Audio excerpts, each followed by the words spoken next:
Welcome to Transforming the Toddler Years, a Core 4 parenting podcast blending soul and science-based strategies to empower pandemic moms like you, raising kindergarten-ready kids. I'm Cara Tyrrell, your host, a lifetime lover of littles, girl mom, early childhood educator, and conscious parenting coach who truly believes that how we connect and collaborate with our kids in the first 5 years is how we raise world-ready kids who will change this world. Would you like to transform your triggers?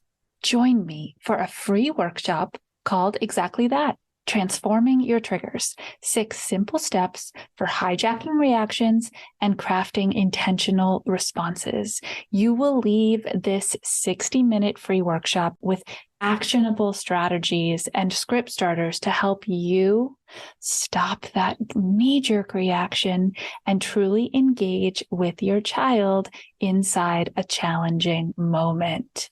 Register with the link in the show notes, and I cannot wait to see you there. Welcome back to the Transforming the Toddler Years podcast. Today's episode is really special. It's really vulnerable and raw and honest and transparent because it's me. It's my story, my journey to motherhood. I might cry, and if I do, that's okay. This is part of my journey. The title of this episode is interesting, right? I have 3 kids, but only 2 sit at the dinner table. Our first daughter, Emma Grace Tyrrell, was born still on September 8th, 2000. I carried her for 40 weeks and 1 day with a picture-perfect textbook pregnancy.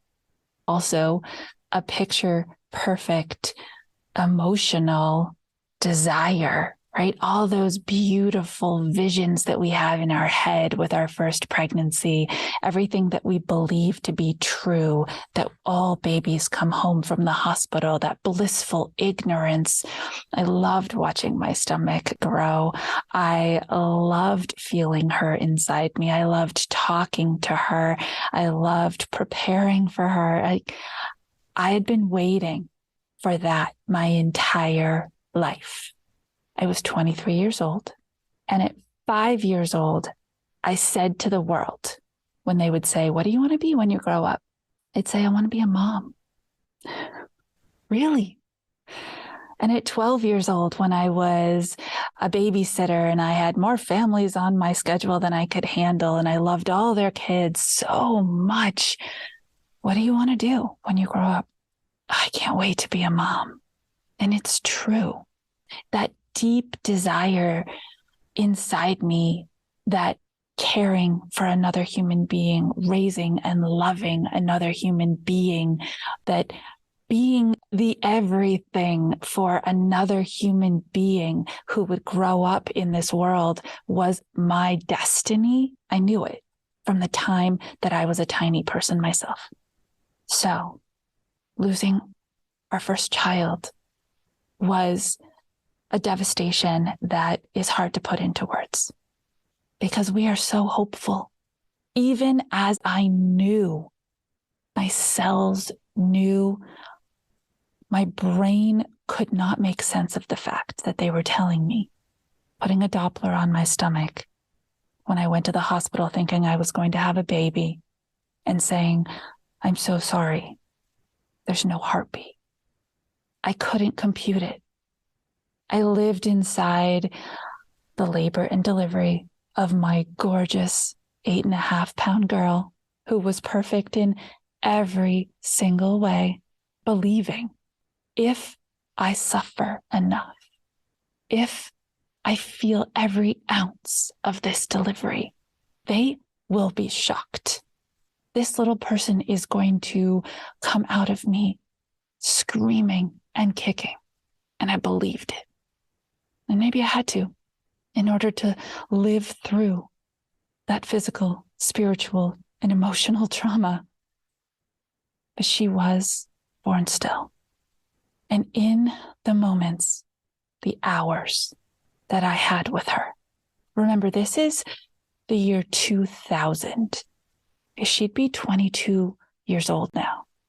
In 2000, this wasn't dealt with the same way it is now.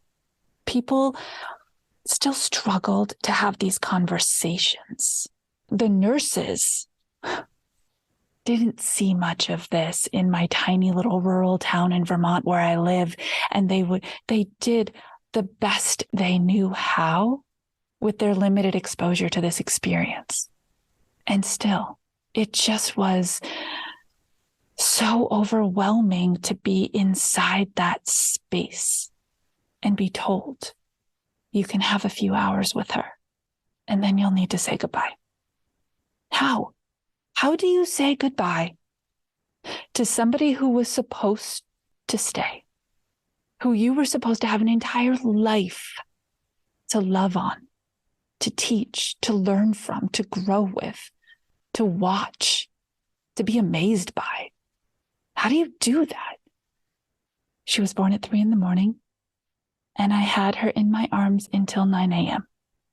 In 6 hours, I told her everything I thought she needed to know about me, about her dad, about her grandparents, about the life that we would have had.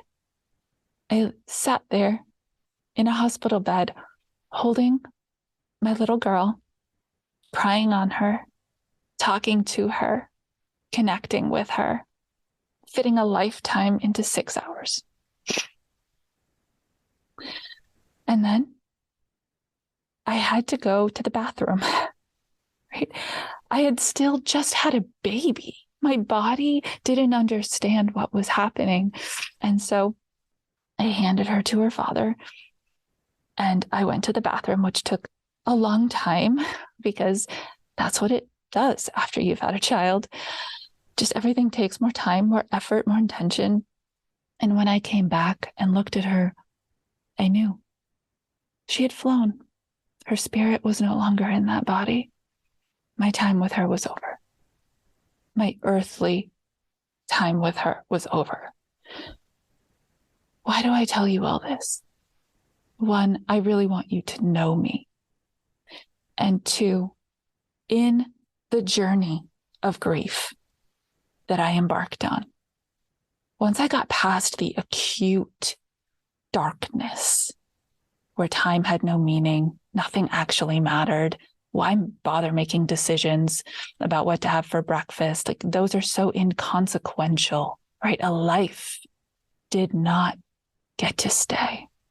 Once I got past the acute darkness, and for those of you who have lived this, and if you happen to be listening to this while you're living it, I promise you, I believe for you, I hope for you, I am your beacon to say that acuteness, that darkness does wear off over time. And once I got past that, I realized I had a choice. I had to redefine what it meant to me to be a mother. I had spent 23 years creating beautiful pictures of rainbows and butterflies and sunshine and pots of gold, and that had all been ripped away from me. So I dove into my grief work. Emma Grace taught me who I wanted to be when I was given the immeasurable gift of a baby to take home and raise. One who cried, one who came back with me. 3 years later, pregnant with her sister, I spent 40 weeks struggling to regain that feeling of blissful ignorance, which we can never get back. I was pregnant with my daughter, Claire, and I said, I know I need to focus on the best parts of me.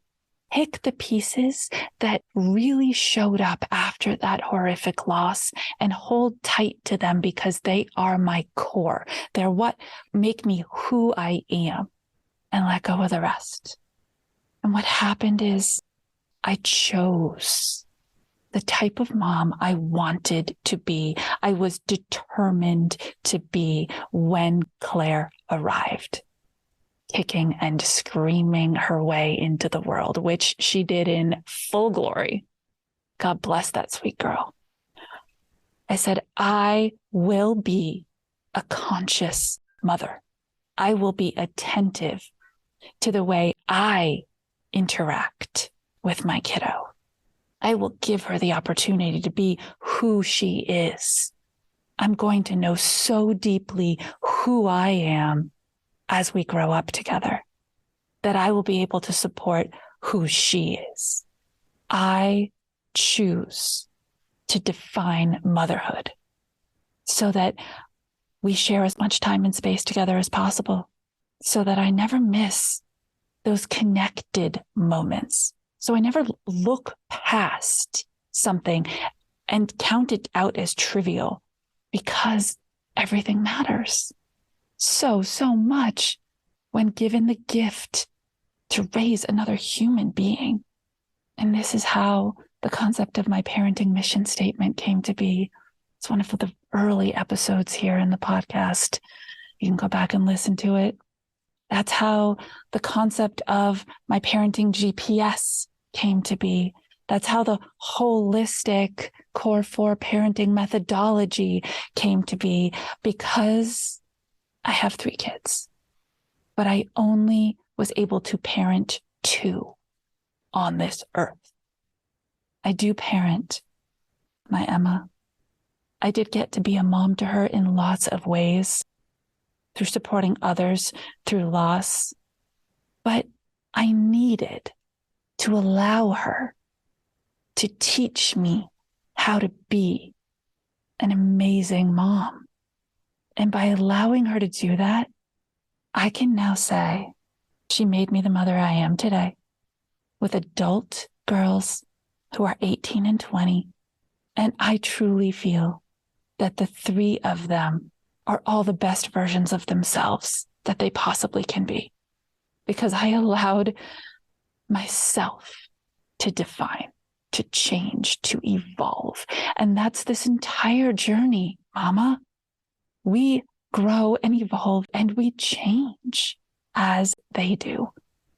Whether they are our heavenly angels sending us little messages, cheering us on, or they are our earthly little people testing their boundaries, poking back at us, asking and challenging us to grow and evolve and learn with them.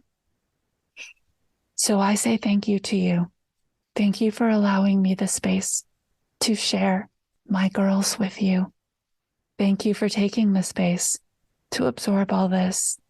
And thank you for your choice to be a conscious, collaborative, intentional parent, partnering with your children to help them become the best version of themselves they can possibly be. Thank you, Mama, for making time for yourself and prioritizing your parenting, listening to this podcast. Until the next episode, stay mindful and proactive as you transform the toddler years.